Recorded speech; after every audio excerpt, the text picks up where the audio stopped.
Bem, a existência de sofrimento é uma coisa incontestável.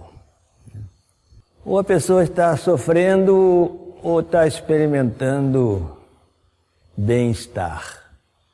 Porque essa é a natureza desse mundo, né? Sempre tem essas dualidades, né?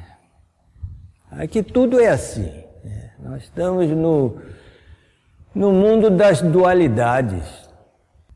Tem a dor, tem o prazer, tem a luz, tem a escuridão, tem a alegria, tem tristeza, tem conhecimento, tem ignorância,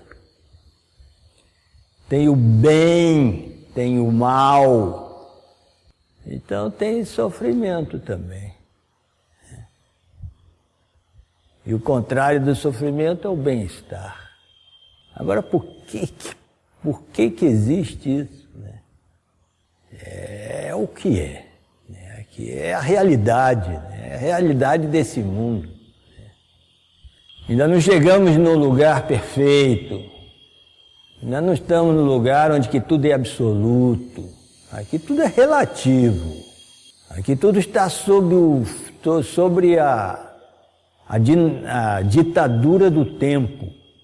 Aqui nós estamos à mercê das qualidades da matéria, os 3 modos da natureza, Raja Guna, Tama Guna, Sattva Guna, modo da paixão, modo da ignorância, modo da bondade.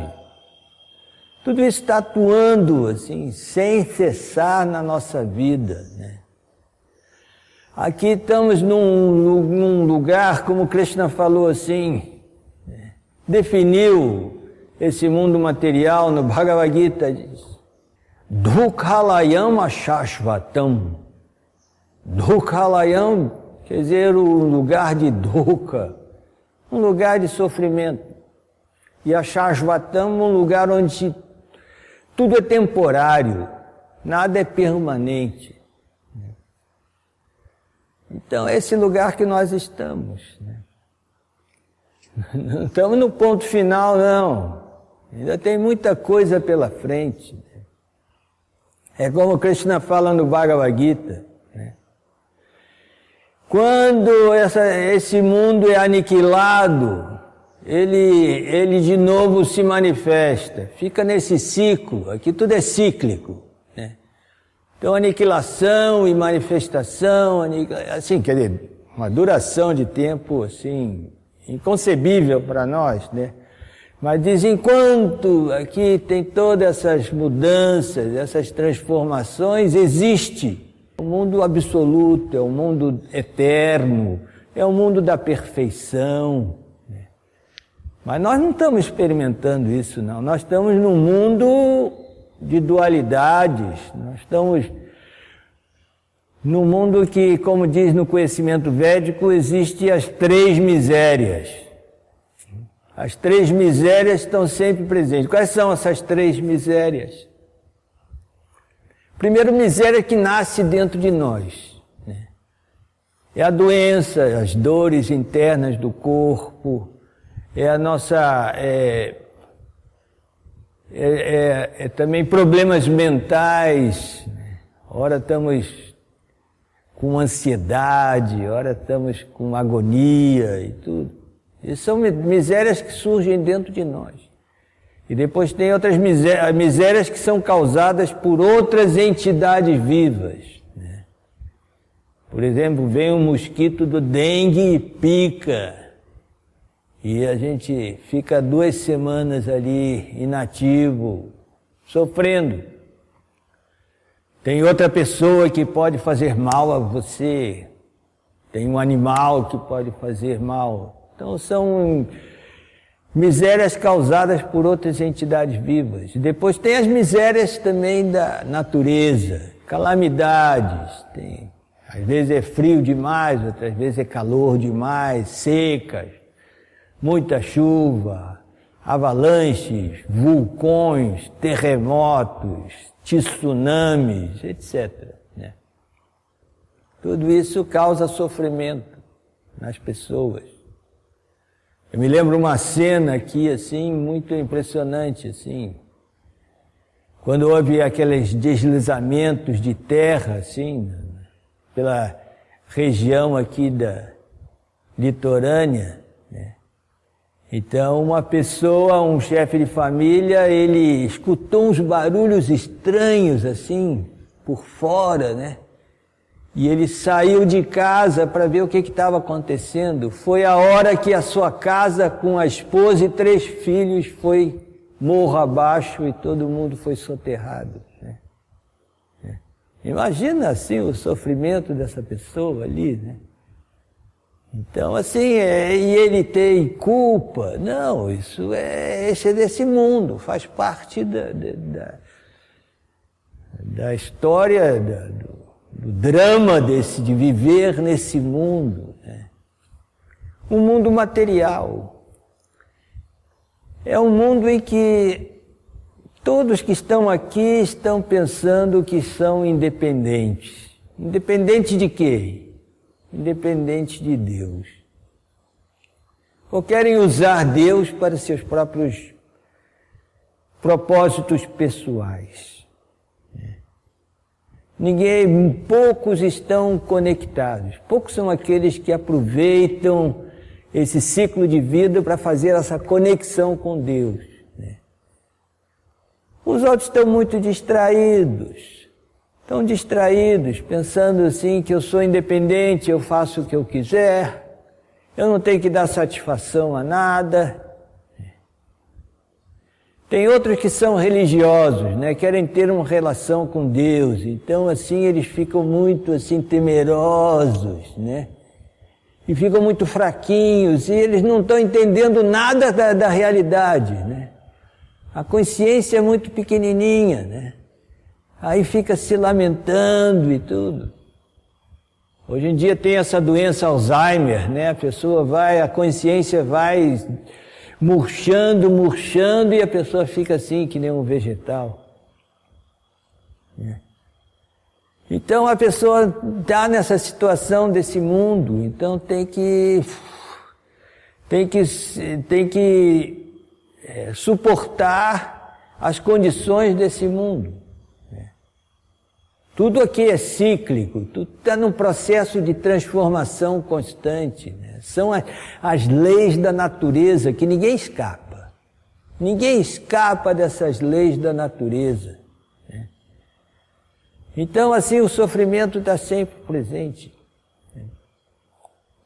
Nós temos que estar muito alertas para poder nos situar nessas duas polaridades, na coisa boa e na coisa ruim. A gente tem que estar assim, se situando, né? Por exemplo, quando está muito frio, nós nos agasalhamos, né?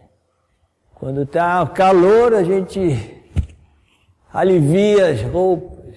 Quer dizer, sempre buscando assim um meio termo, né? Nessa dualidade. Então temos que também lidar com o sofrimento, né? Porque tem muitas coisas que o sofrimento é assim muito uma coisa puramente mental, né? Tem pessoas que o time de futebol perdeu, ela está sofrendo, né? Assim. Quer dizer, coisas assim que não tem nenhum sentido assim existencial, né? E o sofrimento nós temos que lidar com ele. A gente pode minimizar o sofrimento. Por exemplo, se a pessoa pensa que ela é o corpo físico, como a maioria pensa, né? Porque na realidade nós somos a alma, não somos o corpo físico. E o corpo físico tem dores, tem doenças. Então isso daí já gera um sofrimento. E se a pessoa se identifica com o corpo, quer dizer, psicologicamente ela está identificada com aquela condição de dor, então o sofrimento é dobrado. Agora, quando nós temos essa consciência, não sou o corpo, então nós lidamos com as dores do corpo, assim, sem essa identificação, porque se tem essa identificação, o sofrimento aumenta mais. E o sofrimento também tem seu lado que ajuda a nossa vida. Por exemplo, quando nós sentimos uma dorzinha em alguma parte do corpo, a gente já fica logo, acende a luz alerta. Nós já vamos ver o que é isso, o que está havendo, né? Para não se agravar. Né? O primeiro sintoma aparece ali, alguma coisa assim, que em pequena escala. Né? E aquilo vai se agravando e torna-se um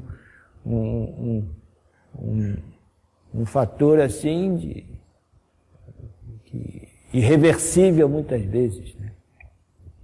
Por exemplo, você está na cozinha, conversando com outra pessoa e o fogão está ali, o fogo está ligado ali, e você assim, sem querer, toca no fogo com a sua mão e você imediatamente se dá um pulo e assim se queimou, faz aquela vermelhidão e tem uma bolha e tudo mais, e aquilo ali dói, você tem que colocar algum remédio, algum unguento ali, sei lá, para queimadura, mas salvou a mão.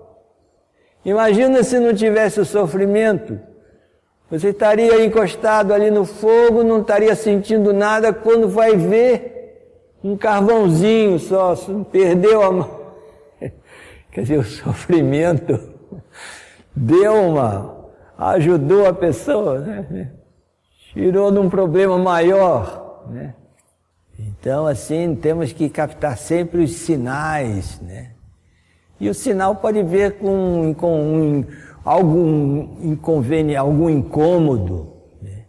Alguma dorzinha, para não gerar esse sofrimento irreversível. Né? Agora, existem os sofrimentos existenciais, esses são terríveis. Esses são terríveis, nós temos que evitar isso a todo custo. Né?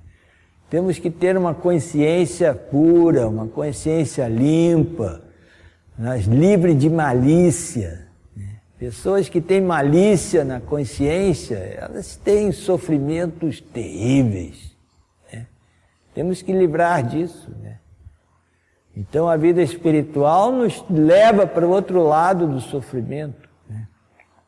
A vida espiritual, ela nos leva para um estado de prazer, um prazer lá na consciência, um prazer espiritual que muitas vezes está no meio de dor física e de algum problema assim de ordem material e tudo mais, alguma carência material, mas espiritualmente a pessoa está em bem-aventurança, né?